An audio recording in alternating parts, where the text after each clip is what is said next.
Welcome to another Walter Football video. I'm Charlie Campbell, Senior Draft Analyst. So today I thought I'd get into, now that we're midway through the college football season for a lot of these teams, the Big 12, SEC, ACC, obviously the Big 10's only a few weeks in, and the Pac-12 is just getting started. But with this being, here we are in November, I thought it'd be interesting to see and kind of dive into how the players who decided to quit and decided to sit out this season, how that's really affecting them in terms of the draft, because the draft definitely has a huge amount of momentum to it, and players can get hot. They can just rise up boards as teams around the league get really impressed with their play. Other guys can get forgotten about and slide down, so that's a risk that the guys who decided not to play this season took. Obviously, some guys it won't matter, some guys it's going to, but in talking with people at teams, they said there's no substitution for the most recent tape. So players that have more recent tape definitely are going to benefit from that over guys who are going off their 2019 tape and have a year of rust and a lack of development and a lack of reps, a lack of refinement of moves and routes and all the technicalities, all the fundamentals of football. So of the guys, you know, and we'll just look at some of the top guys here. Of the guys that are kind of holding steady, I think, at the top of their positions and high in the first round, I think JaMarr Chase and Penny Sewell really stand out as those guys are in good standing. JaMarr Chase, the #1 receiver for this draft class. I think the only guy who maybe could have taken a run at it was Jalen Waddle with Alabama, and now he has a season-ending injury with the ankle. So I think the chances of him jumping Chase went out the window when that injury happened on the kickoff against Tennessee. It probably wouldn't have happened anyway, but it was possible given how well Waddle was playing, what he's probably would have run in the 40, just a blistering time, how NFL teams look at him as a potential Tyreek Hill type receiver. So maybe someone could have fallen in love with him and taken him over Chase. Keep in mind last year's draft, where throughout the whole lead up to the draft, CeeDee Lamb and Jerry Jeudy were kind of viewed as the top guys throughout the whole process. Then at the draft, they're not the first one taken. It's Henry Ruggs, the speedster. Las Vegas fell in love with him because of that special dimension. So I think Waddle could have had a shot at that, but he got hurt. Chase will be safe, top of the draft, first receiver to go. Sewell, I think, is definitely safe as well as the top left tackle. I think from what we've seen from Sam Cosmi from Texas, Alex Leatherwood from Alabama, they've been fine this year, but they haven't been to the point as good enough, I think, as they would need to be, and dominant enough as they would need to be to jump Sewell. So I think he's definitely holding steady in the top 10, and he has 2 years of really good tape to fall back on. So I think he's in good shape, no change there. Guys that I think are kind of looking a little shaky with their decision to quit on the season. Gregory Rousseau, the defensive end from Miami. I know some scouts and teams that feel he's pretty overrated. They feel that he had a nice year last year, but they weren't ready to put him in that category of top of the first round kind of guys like a Myles Garrett or Jadeveon Clowney or Joey Bosa or some of those guys that we've seen gone really high in the first round. They didn't think Rousseau was of that caliber, but if he had had another huge year, maybe he could have ascended there. But as a result, he's a one-year wonder. Carlos Basham from Wake Forest is playing really well this year.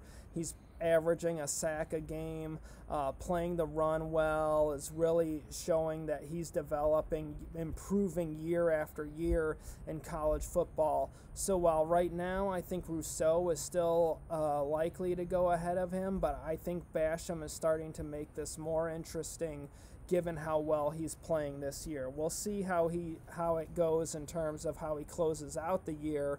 And Rousseau, from a skill set perspective, probably has the better skill set. He's faster, more athletic. Basham, I think, is stronger, tougher, and you have this season of more recent tape, so that could help teams to view Basham as safer. You saw Cleveland Farrell go in the first round, 4th overall, over guys who were had better skill sets off the edge, like, say, Brian Burns. Obviously, that's worked out better for the Panthers than it has for the Raiders, but nevertheless, a guy viewed as safer, more well-rounded went ahead there. So I could see that being a bit shaky for Rousseau as far as the first defensive end off the board. Kenny Gainwell, running back from Memphis, decided to sit out the season. I think he had 4 deaths in his family from the virus, so that is a bit more understandable given the personal impact he's had to deal with. But being a smaller, undersized back and having only played 1 season of college football, I think that's going to be held against him, and I think it's going to hurt him in the lead up to the draft, especially as we get going, rolling more with Big Ten and Pac-12 football and seeing how some of these running back prospects perform in those conferences. I could see some of those guys jumping him. I think Najee Harris from Alabama's already jumped him, whereas before all this started up, I think Gainwell, if he had repeated what he had done in 2019 this year, I think he would have been a first-round pick, and I think he would have probably gone ahead of Harris. But the way Harris has played this year, his pass blocking has been phenomenal. NFL teams just love that, seeing that out of a prospect. I think he's jumped Gainwell, and we'll see if others do as well. I think Gainwell's now looking really at 2nd, 3rd round is the highest he could hope to go. Caleb Farley, Virginia Tech cornerback, decided to sit out this year. He played well last year, has had a lot of injuries, did not play well in 2018. The tape was bad that year.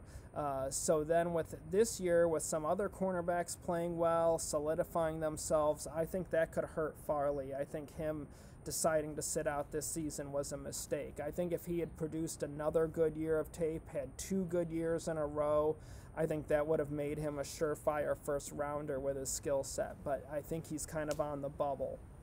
Now, guys who I think made a big mistake sitting out, Walker Little, the left tackle from Stanford, he only played part of the season opener last year before going down with a season-ending injury. So really, you're looking at almost 2 full seasons of him not playing football before he goes to the NFL. I think that's a huge mistake on his part in terms of his development as a player. I think that's going to scare NFL teams.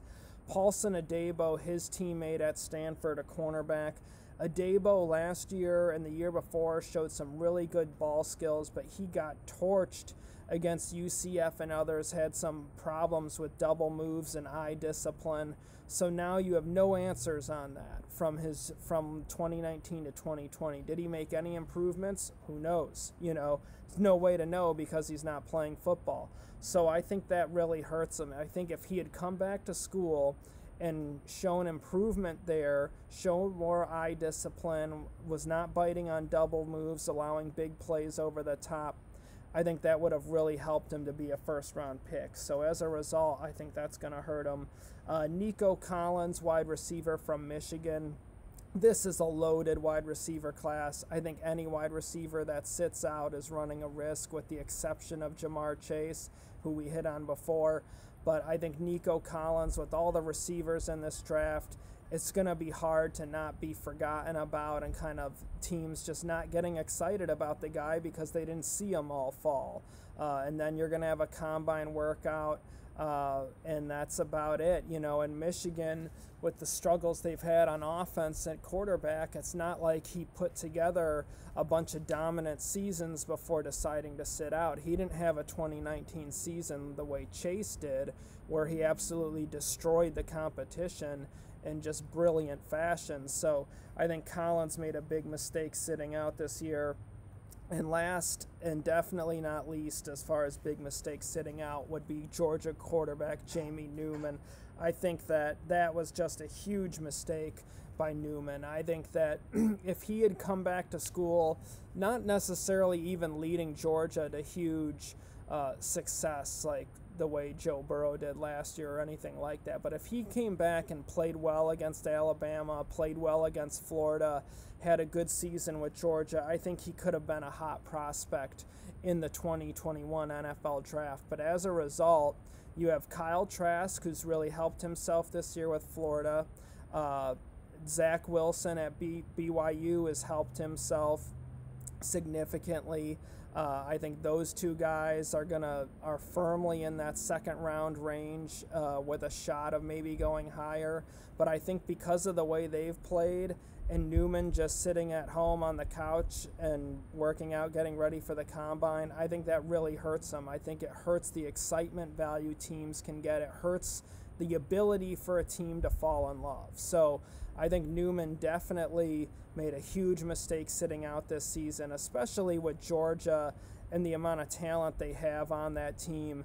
He's going to look good. I mean, with their running game and the way they have some young receivers, George Pickens and whatnot, I just think that he could have, if he played well this year, he would be in that first round conversation.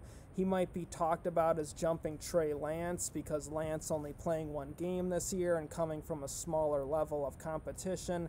I don't think Newman would have jumped ahead of, say, Justin Fields or Trevor Lawrence, but I think he would have had a shot at being a high first-round pick if he had played this year and played well.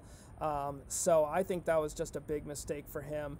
But we'll definitely see, and we'll check back on this in the months to come later in the season throughout the spring, and I'll ask teams kind of how they're viewing these guys who sat out and get you guys some feedback from that. So do me a solid, like the video, subscribe to our channel, share it if you can. Follow me on Twitter at Draft Campbell. Follow Walt on Twitter at Walter Football. Check the links below for our mocks, position rankings, and a whole lot more. And I'll be back with you guys soon. Take care. Thanks for watching.